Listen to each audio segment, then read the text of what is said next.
یا ایھا الذین آمنوا صلوا علیہ وسلموا تسلیما محبت کے ساتھ درود شریف صلی اللہ علیہ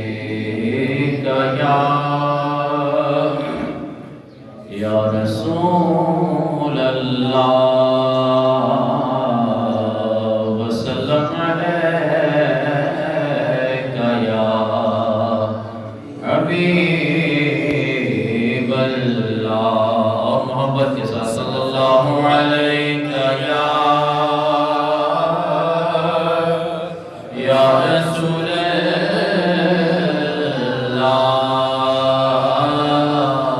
اللہ وسلم علیک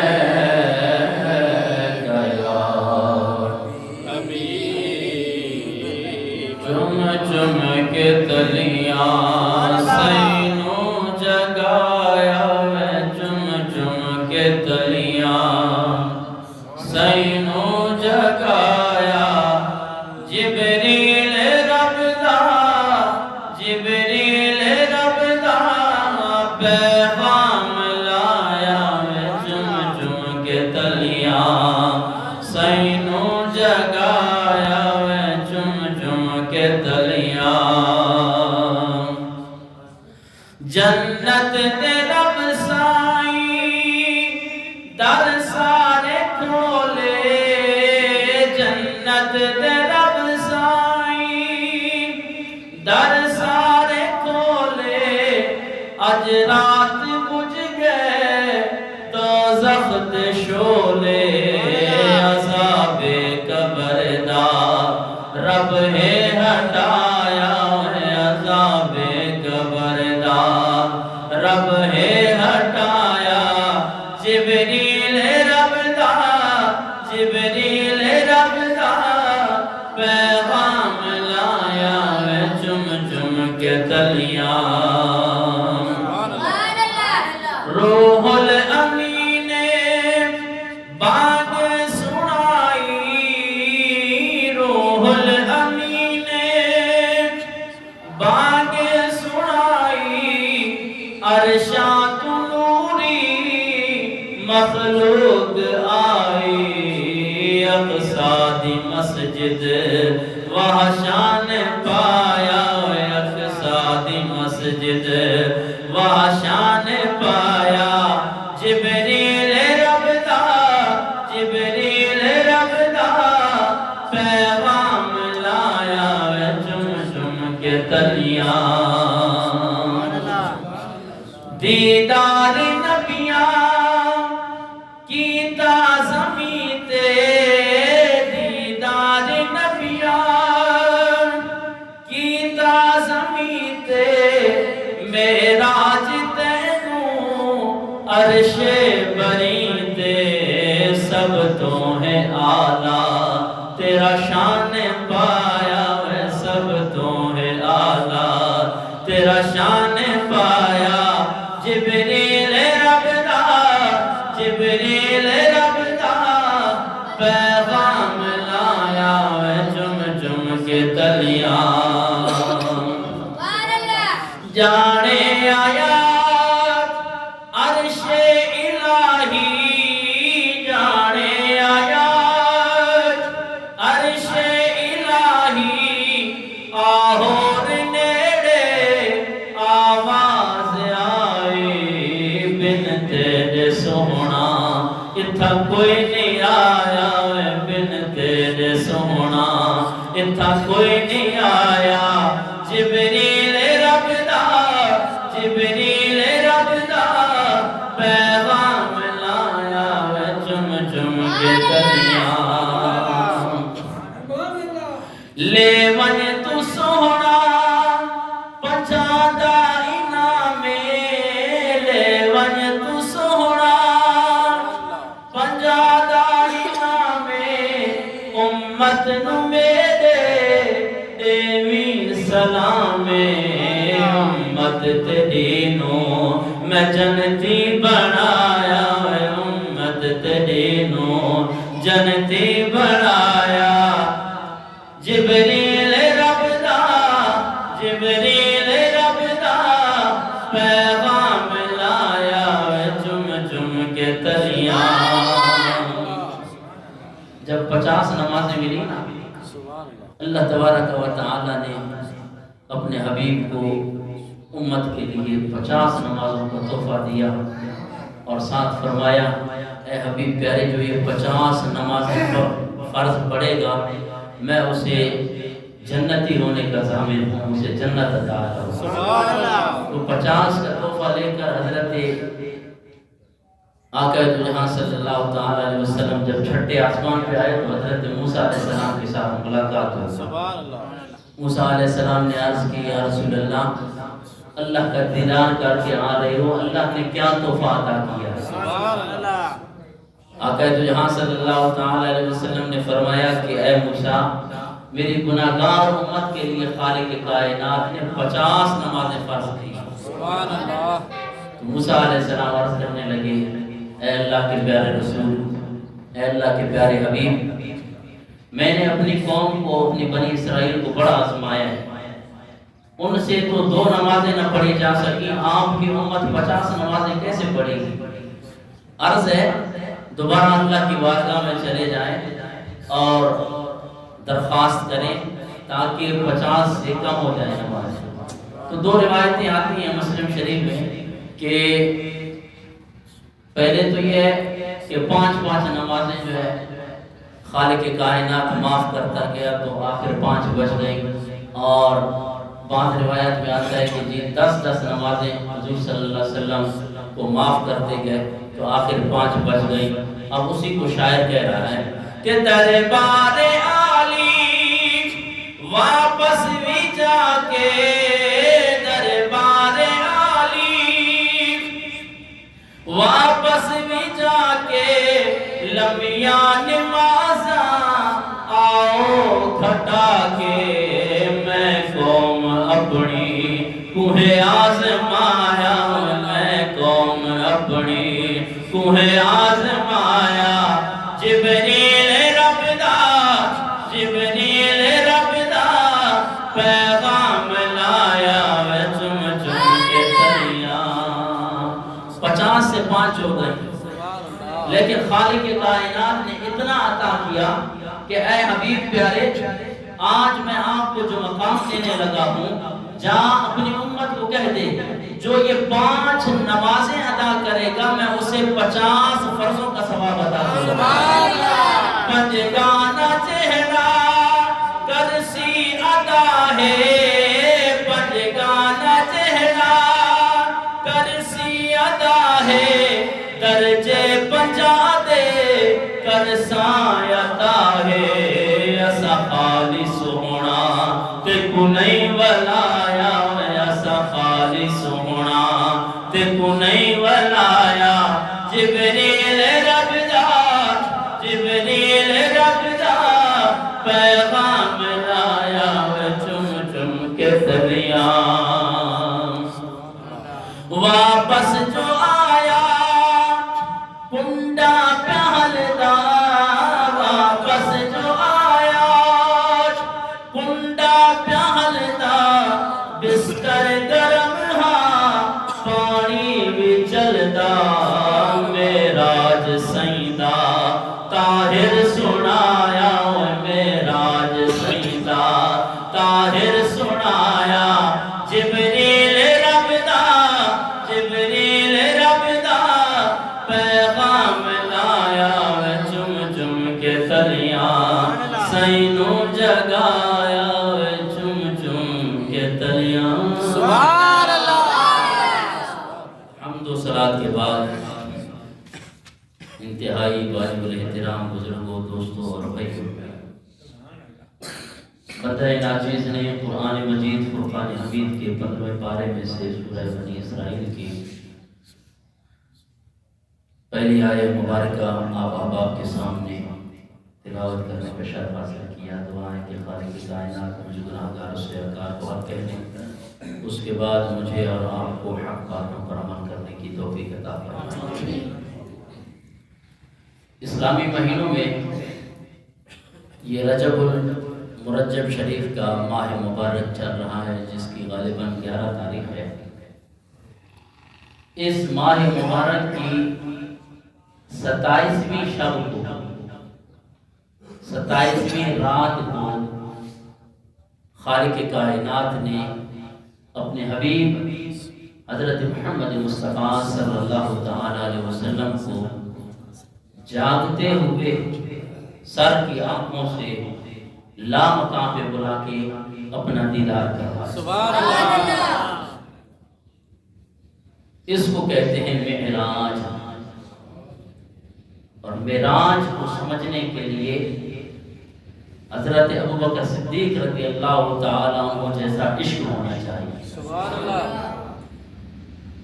وگرنہ جس طرح کے کفار نے سوالات کیے کہ یہ کیسے ہو سکتا ہے کہ میرے تیرے جیسا بندہ علیہ باللہ ایک عام انسان اور وہ یہ دعویٰ کرتا ہے کہ جی میں آنن فانن ساتوں مسجد حرام سے لے کے مسجد اقصیٰ کی سیر کی، مسجد اقصیٰ سے لامکان کی طرف گیا، ساتوں آسمان نیچے اور لامکان کی سیر کر کے آیا ہوں، اور جب میں واپس آیا تو کنڈا بھی ہل رہا تھا، بستر بھی گرم تھا، پانی بھی چل رہا تھا. یہ کیسے ممکن ہو سکتا ہے؟ اس طرح کے جو سوالات تھے یہ تو کفار نے کیے.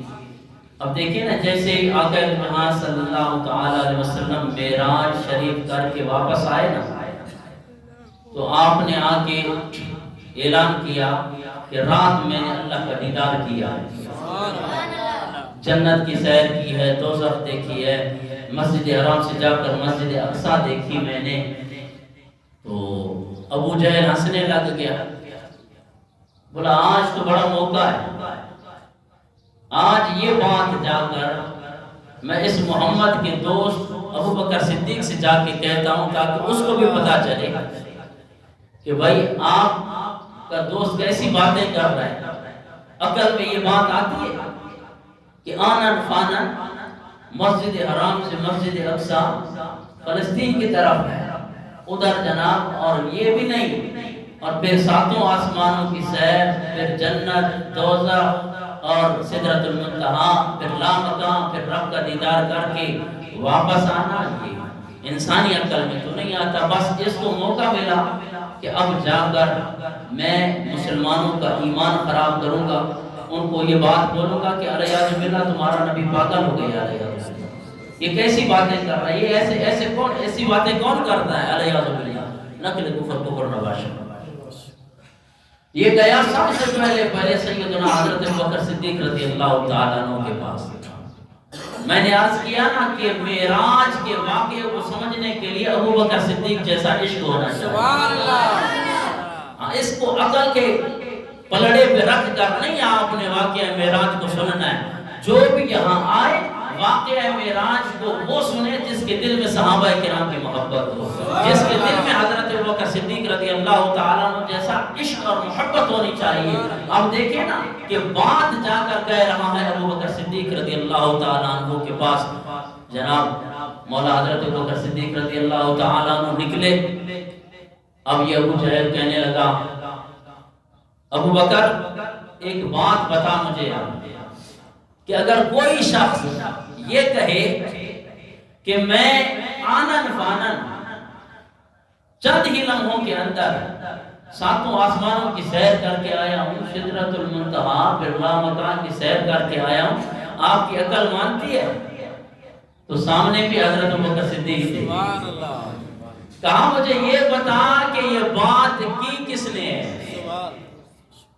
کہا یار جو بھی کہے ایکس وائی زیڈ، کوئی شخص یہ دعویٰ کرتا ہے کہ میں آنن فانن مسجد حرام سے مسجد اقصیٰ کی سیر کر کے آیا ہوں، پھر مسجد اقصیٰ کی نہیں بلکہ لامکان کی سیر کر کے آیا ہوں، واپس آیا کنڈا بھی ہل رہا ہے، بستر بھی گرم ہے، یہ ممکن ہے؟ یہ بسط تھا کہ کوئی بھی کہے. اور وہاں سے مولا حضرت ابوبکر صدیق بھی بسط ہے. آپ کہہ رہے ہیں مجھے پہلے یہ بتاؤ کہ یہ کہنے والا کون ہے. اللہ اکبر کبیرہ. بالآخر ابو جہل کے منہ سے یہ الفاظ نکلا کہ آپ کے نبی محمد نے یہ دعویٰ کیا ہے کہ میں آنن فانن ساتوں آسمانوں کی سیر کر کے آیا ہوں. مولا صدیق اکبر رضی اللہ تعالیٰ عنہ نے بن دیکھے بن اپنے آقا سے سنے ابو جہل کے سامنے یہ کہا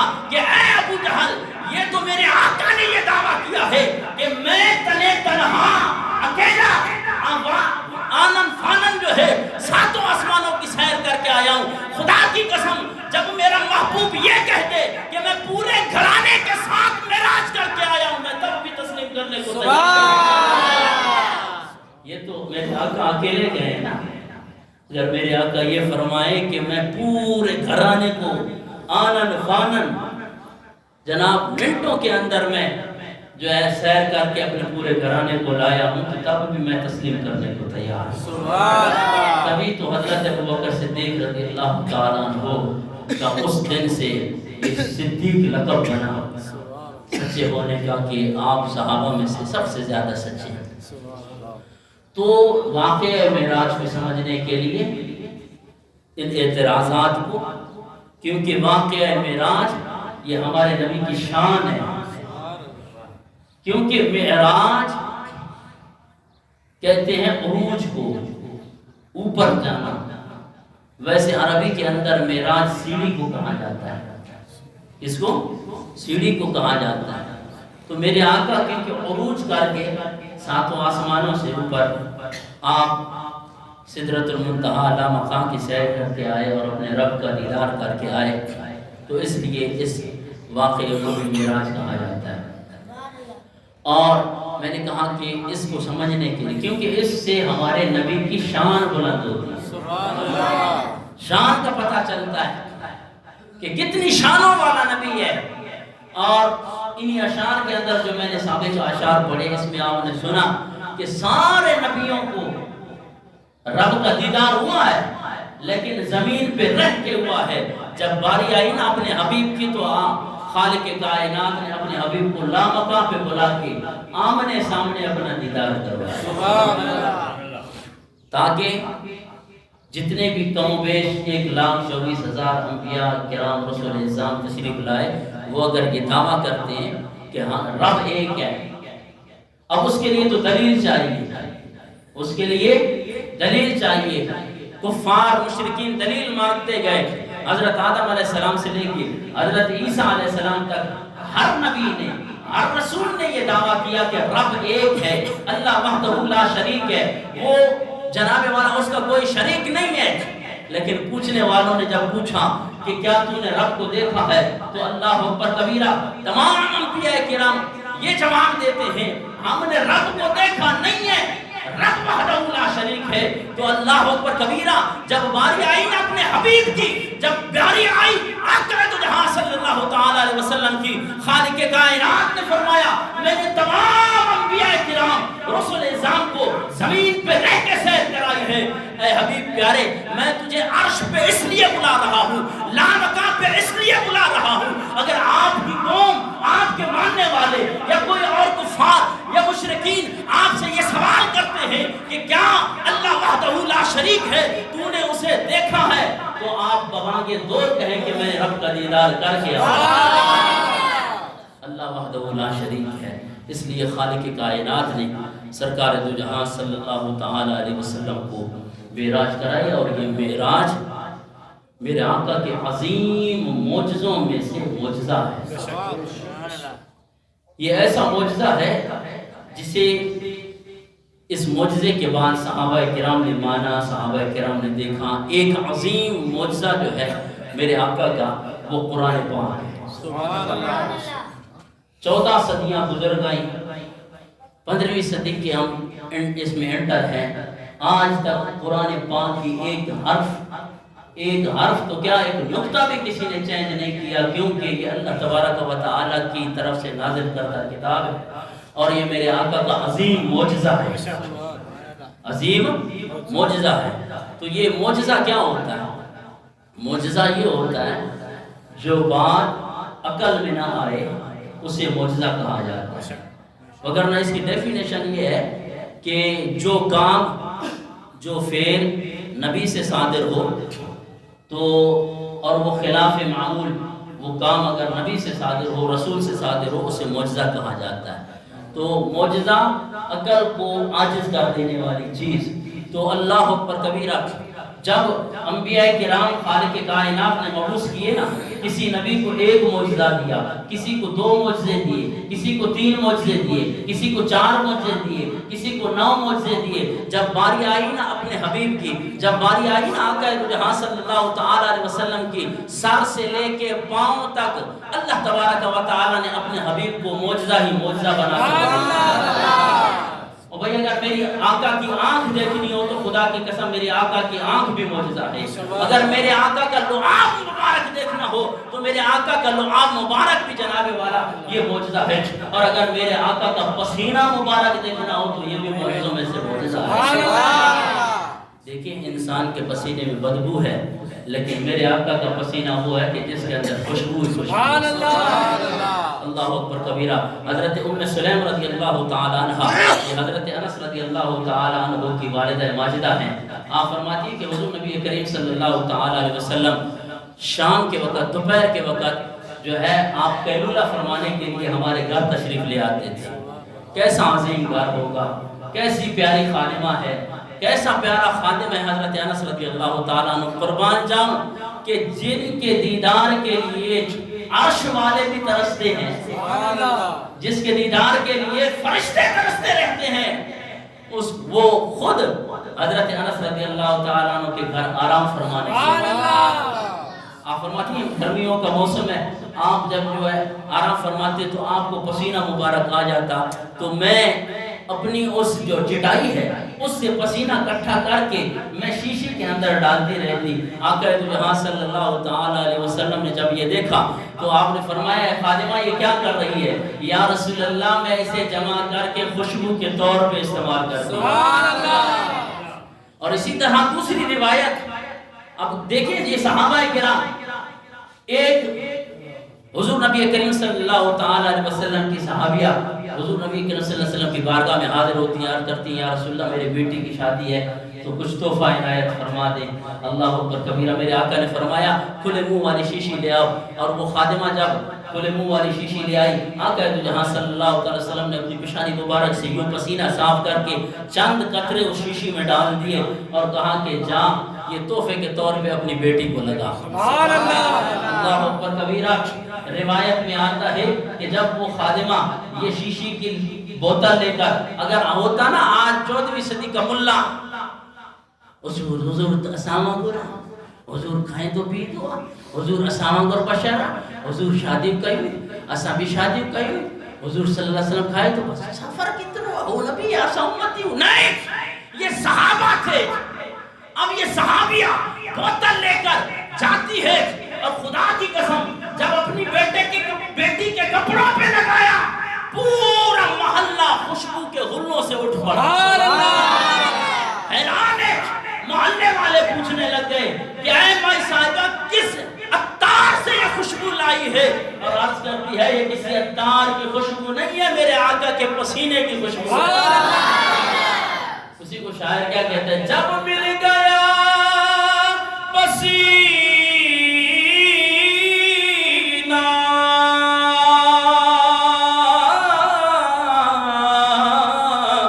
رسالت مآبی کا،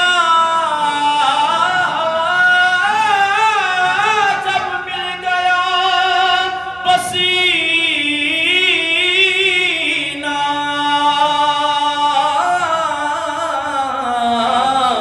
رسالت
کیا ہوا؟ ٹوٹا فلک سے چاند ارے قدموں میں آ گیا. تکبیر نعرہ رسالت. ٹوٹا فلک سے چاند ارے قدموں میں آ گیا. میرے آقا کی انگلی اٹھانا بھی معجزہ ہے. سبحان اللہ. آج ہماری انگلی سے ہمارا شاگرد کہنا نہیں مانتا، ہماری انگلی کے اشارے سے جناب والا گھر والی کہنا نہیں مانتی، لیکن قربان جاؤ جو دعویٰ کرتے ہیں نا کہ جی حضور ہمارے جیسے ہیں، انہیں کہو کبھی آرڈر اپنی بیوی پہ بھی چلا کر دیکھیں، آپ کو پتہ لگ جائے گا، آپ کو پتہ لگ جائے گا کہ میرے آقا کو خالق کائنات نے کتنی شانیں عطا کی. میرے آقا اگر انگلی کا اشارہ کر دیں تو چاند کے 2 ٹکڑے ہو جاتے ہیں. اگر میرے آقا پلٹے ہوئے سورج کی طرف اشارہ کر دیں تو ڈوبا ہوا سورج دوبارہ اپنی جگہ. سبحان اللہ. اگر اتنی طاقت ہے تو پھر یہ دعویٰ کیا کرو کہ حضور ہمارے جیسے ہیں. نعوذ باللہ. اگر اتنی طاقت نہیں ہے تو اپنی زبان کو بند کریں اور اپنی زبان کو لگام دیں کہ کس ہستی کے بارے میں کہہ رہے ہو. خالق کائنات نے تو اپنے حبیب کو تمام اور رسولوں سے زیادہ بلند مرتبہ عطا فرمایا. تو پھر درجے ہیں بھائی، اور رسول کرام ہیں، پھر حضرت بکر صدیق ہے، پھر صحابہ ہیں، پھر جناب تابعین، تبع تابعین، پھر غوث، پھر کتب ابدال اور جناب سلف صالحین. اتنے درجے. ہم ایک عام نیک صالح بندے جیسے نہیں ہو سکتے ہیں تو پھر آقا جیسے کیسے ہو سکتے ہیں؟ تو یہ معجزہ معراج، واقعہ معراج جو ہے یہ میرے آقا کا عظیم معجزہ ہے. اس سے میرے آقا کی شان ہی شان نظر آتی ہے. تو آئیے 15ویں پارے میں اس واقعے کو خالق کائنات نے یوں بیان فرمایا ہے. تو انشاءاللہ وہ آیات بینات میں آپ احباب کے سامنے پڑھ کے انشاءاللہ آپ سے اجازت چاہتا ہوں. انشاءاللہ اگلے جمعے پر جتنا ہو سکا آپ کے سامنے کہ خالق کائنات نے اپنے حبیب کو معراج کیوں کرائی. سبحان الذی اسرا بعبدہ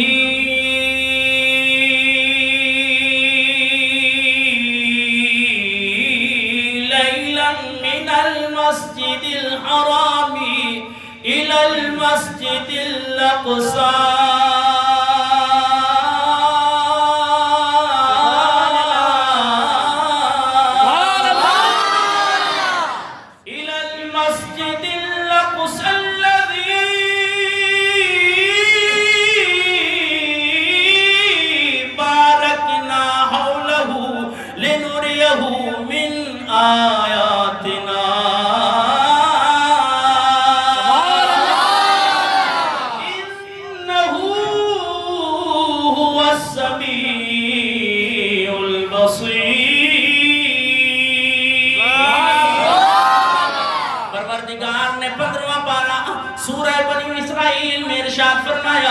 سبحان الذی، پاک ہے وہ ذات، الذی اسرا بعبدہ، جس نے اپنے خاص بندے کو سیر کرائی، لیلاً، رات کے تھوڑے سے حصے میں، من المسجد الحرام، مسجد حرام سے لے کے الی المسجد الاقصی.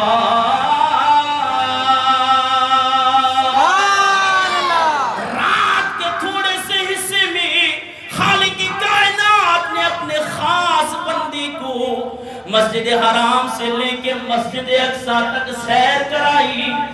اللہ اکبر کبیرہ. اب یہ مسجد اقصی کیا ہے؟ خالق کائنات نے مسجد اقصی کی وصف کو بیان کرتے ہوئے ارشاد فرمایا الذی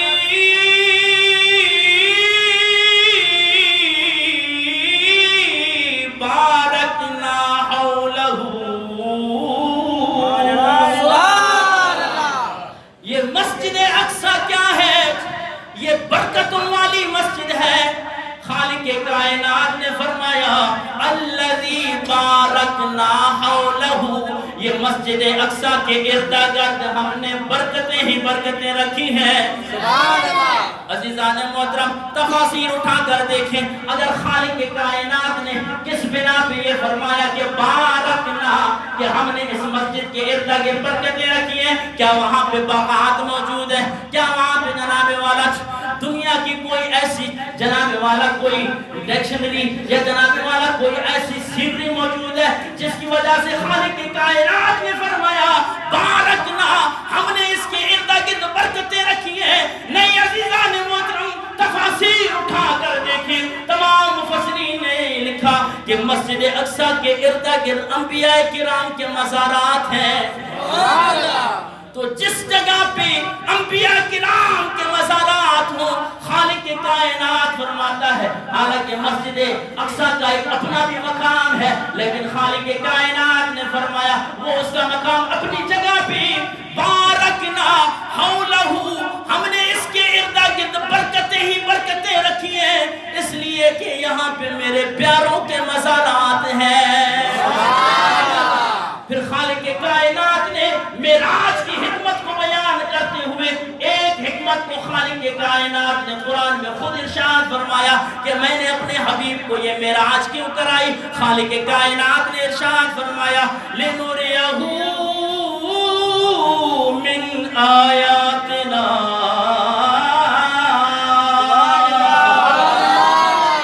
میں نے اپنے حبیب کو اس لیے سیر کرائیے تاکہ ہم اسے اپنی خاص نشانیوں میں سے نشانیاں دکھائیں۔ اور پھر یہ خاص نشانیاں کون سی تھیں؟ پھر انشاءاللہ آپ احباب کے سامنے اگلے جمعے پہ کہ معراج کیوں کرا گیا، یہ تو ایک ایسی حکمت ہے جو خالق کائنات نے خود 15ویں پارے میں فرمایا کہ لِنُرِيَهُ، ہم نے اپنے حبیب کو سیر اس لیے کرائی ہے کہ تاکہ ہم اپنی خاص نشانیوں میں سے نشانیاں دکھائیں۔ اِنَّهُ هُوَ السَّمِيعُ الْبَصِيرُ، بے شک وہ سننے والا ہے اور دیکھنے والا ہے۔ اب کون سننے والا اور دیکھنے والا ہے؟ یہ ایک یہاں پہ ایک علمی نکتہ ہے۔ اِنَّهُ، یہ ہو ضمیر جو ہے، بعض مفسرین نے کہا کہ یہ ہو ضمیر ذات مصطفیٰ کے لیے بھی ہے اور ذات خدا کے لیے بھی ہے۔ اب جب اس ضمیر کا مرجع ذات خدا ہو پھر تو کوئی بھی اعتراض نہیں ہے کہ مطلب یہ ہوگا کہ اِنَّهُ هُوَ السَّمِيعُ الْبَصِيرُ، بے شک اللہ سننے والا ہے اور دیکھنے والا ہے، پھر تو کوئی اعتراض نہیں۔ لیکن جب یہ ضمیر ذات مصطفیٰ کی طرف راجع ہو رہی ہو تو عزیزان محترم اس وقت پھر یہ ایک مقدر سوال کا جواب ہے۔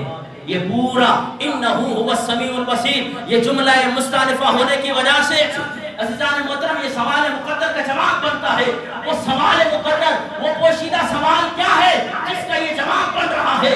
جب اس ضمیر کے مراد یہ ہو کہ اس سے مراد میرے آقا کی ذات ہے، وہ سوال مقدر یہ ہے کہ عزیزان محترم انسان سوچتا ہے کہ خالق کائنات نے فرمایا کہ میں نے اپنے حبیب کو رات کے تھوڑے سے حصے میں سیر کرائی، ہمارے ہاں تو سیر جناب والا دن کو کرائی جاتی ہے، اور پھر اندازہ لگائیں یہ واقعہ معراج 27ویں شب کو ہوا، 27ویں شب کو تو چاند بھی نہیں چمک رہا ہوتا، چاند بھی جناب والا ڈوب چکا ہوا ہوتا ہے، پھر جب چاند کی چاندنی نہیں اور جناب والا تاروں کی روشنی نہیں تو پھر میرے آقا نے سیر کیسے کی؟ اس کا جواب دیتے ہوئے مفسرین فرماتے ہیں کہ میرے آقا کی وہ نگاہ ہے وہ سننے والا بھی ہے اور دیکھنے والا بھی ہے۔ ایسے واقعے کو میرا حبیب ہی ملاحظہ فرما سکتا ہے، اور جناب والا کیونکہ میرے آقا کو خالق کائنات نے وہ نظر عطا کی ہے کہ میرے آقا کی نظر بھی بے مثال ہے اور میرے آقا کا جسم مبارک بھی بے مثال ہے۔ شاعر کیا کہتے ہیں؟ دن میں تمہیں سے روشنی، شب میں تمہیں سے چاندنی، دن میں تمہیں سے روشنی، شب میں تمہیں سے چاندنی، سچ تو یہ ہے کہ روح یار شمس و قمر بھی ہے۔ میرے آقا کا چہرہ مبارک بھی ایسا ہے، وہ 27ویں شب کیوں نہ ہو، میرے آقا کی وہ نگاہ ہے کہ جس نے آنن فانن رب کا دیدار بھی کیا ہے۔ دعا ہے کہ خالق کائنات ہمیں حضور نبی کریم صلی اللہ علیہ وسلم سے سچی محبت نصیب فرمائے۔ وما علیہ الا البلاغ۔